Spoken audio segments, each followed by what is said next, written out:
Oh man, so Kelsey is assumed to be done. There will be no more testimonies from Kelsey in the Tory Lanez case, but that doesn't mean that we won't be hearing more about what she had to say in the past. So what I'm gonna tell you right now is today, Tory Lanez got one of his biggest W's, but tomorrow is gonna be the toughest day for him in the trial thus far. Because I believe that the prosecutors are wrapping up their arguments tomorrow and they're ending with the most crippling evidence that they could possibly find. I'm going to talk about those things. Make sure you smash the like button, subscribe if you're new to my channel, and turn on the notification bells for more updates just like this one. And also, you guys will hear a recap of how things ended today from Lawyers for Workers. So I got some tweets from Megan Cunniff and Nancy Dillon to, give you guys perspective as to why I'm saying tomorrow gonna be really tough on Tory Lanez. So she's saying Kelsey has finished testifying. Tory lawyers really pressed her in a cross about whether she and Meg were fighting just before Meg was shot. He repeatedly told her she needed to be truthful and reminded her that she has immunity. Kelsey hesitated. She said repeatedly how drunk she was, like I said, alcohol.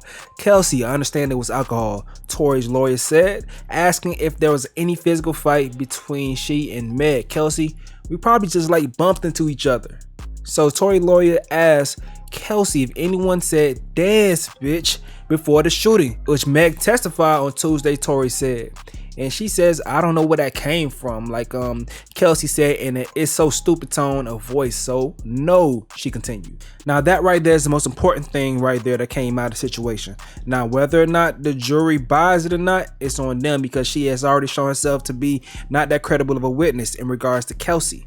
But this point right here is the only point that Megan said she turned and looked and seen Tory with the gun, is when he said dance bitch. Other than that, Megan didn't see Tory at all with a gun based on her testimony. She heard dance bitch, that made her turn around and see Tory, and then she closed her eyes and did not see Tory shoot. That's Megan's testimony. So with this right here, with Kelsey saying that, if there's no dance bitch that was said at all, then at what point did Megan even turn around? That meshes up her story even more. But that doesn't end things. Once again, this is all depending on how can a jury be convinced about all this going on. It may throw something in there for reasonable doubt. It may cause that. But these other things are going to be tough when it comes to Tory's defense. Let's keep reading. So after the cross-examination, Deputy DA Kathy Ta asked Kelsey more questions in a redirect, displaying for the jury 3 texts that Kelsey sent at 4:27 a.m. that said, help, Tory shot Meg, number 1. So they're saying court is out for the day, and Judge Hereford said he is going to allow prosecutors to play the jury Kelsey's entire 80-minute recorded interview with prosecutors in September. And that will happen tomorrow morning. So that right there is going to be crippling to Tory's defense, because Kelsey is not cooperating on the stand as far as answering these questions. But with them being able to hear her there, if the jury believes that Kelsey is lying at this point in time to protect Tory, but in the past she confessed that Tory was the shooter, it's all up in the air now, because they're going to hear her point the finger at Tory. Now, although she's admitted to lying in that situation, but everything she's saying, she admitted to lying. The reason why this was even possible is because the defense got Kelsey to paint the picture that she was being pressured when she was speaking to the prosecution before. So the prosecution now has a way to show, hey, we weren't pressuring her, and the questioning here, listen to this as evidence to see that show that we were pressuring her. She was speaking comfortably. So right there is going to be tough on Tory. It's a lot more other things. Let's keep going. So one, they heard from a city Los Angeles crime analyst who works with LAPD, analyzed gunshot residue. She says it was on Tory and Kelsey, but not Tory's driver. And we also saw an Instagram comment from Tory's account in September 2020, in which the account replied, that's not true, to someone commenting that people are saying Kelsey shot Meg. And they're referencing this right here. Someone saying this goofy a nigga say he ain't shoot her, and they literally have matched the bullets from his gun to the ones in her foot. Someone says people saying Kelsey shot her. Tory Lanez commented that person saying that's not true. So they're using that one. They're using that in the trial. The jury is being shown that. On top of that, this was a late addition into the evidence. The judge also said he would allow prosecutors to bring in texts Kelsey sent Megan the night of the shooting that read, should I get a scan at urgent care? My chest is hurting. My left side, back and neck hurt, but that's from the fighting and him dragging me out the car by my hair.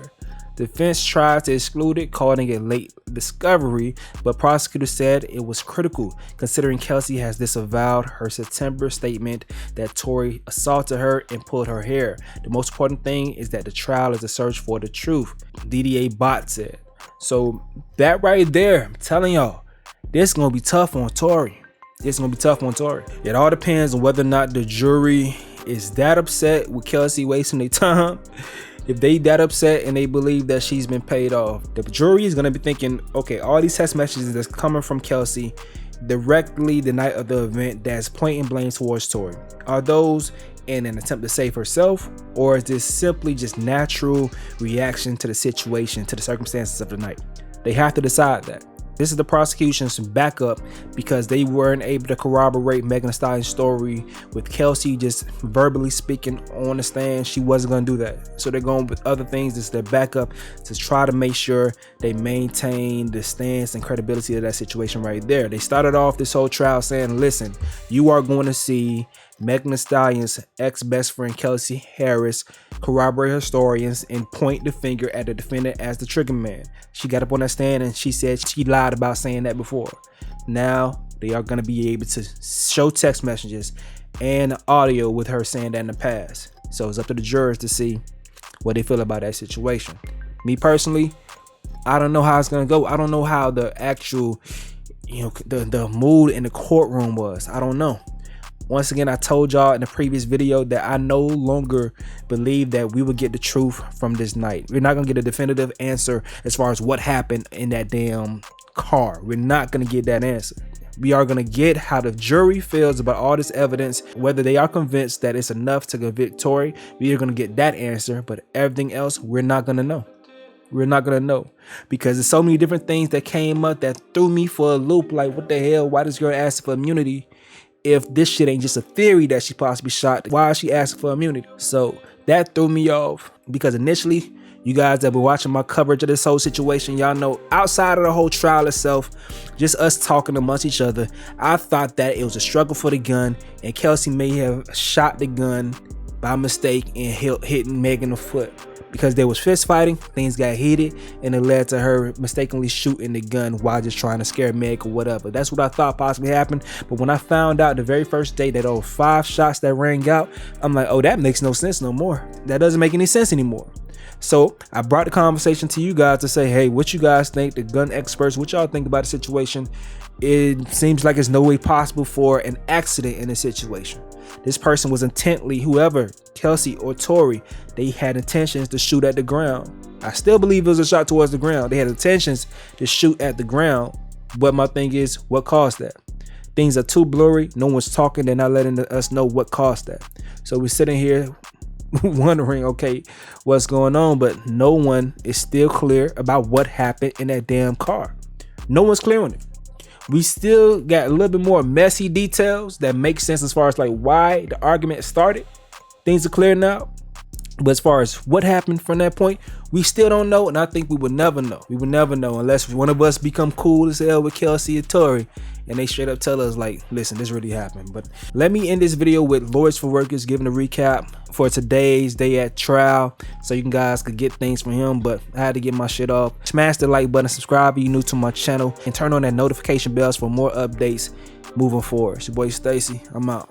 Kelsey is done testifying. We're on a 15-minute break. This has to be quick. The key moment of her testimony, I think, has to come down to when the defense attorney elicited testimony from her suggesting that there was a physical altercation between her and Meg.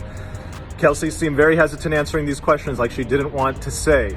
However, she then said, hey, we both got out of the car. You will remember Meg testified that Meg got out of the car. She does not know where Kelsey was. Kelsey was on the passenger side, and that she turned around and she saw Tory shooting at her. Kelsey testified that this part she remembers. She and Meg both got out of the car, and that there was a physical altercation. Kelsey described it as a bump. The defense attorney was like, really? You guys are super drunk. You just got into a yelling match with her over the fact that she was hooking up with Tory without you knowing. You also mentioned to her that this wasn't the first time she betrayed you like that. She had done it with one other guy. Interestingly, the defense had said it was Ben Simmons and DaBaby. Kelsey said, I only named one name. She didn't confirm if it was Ben Simmons or DaBaby. And the defense attorney's like, so after all that, you guys both get out of the car and all that happened between the two of you was a bump, I'll tell you, I don't think anybody in the room believes that the only thing that happened between Meg and Kelsey that night as far as a physical altercation is a bump, especially not when the rest of the testimony confirmed that other than discussing how she's going to be moving out of the Airbnb that she was staying at with Meg and she's going to be going somewhere else, other than a brief communication about her living arrangement, the two of them have not spoken. They have not called each other on the phone. They have not met in person. They do not talk.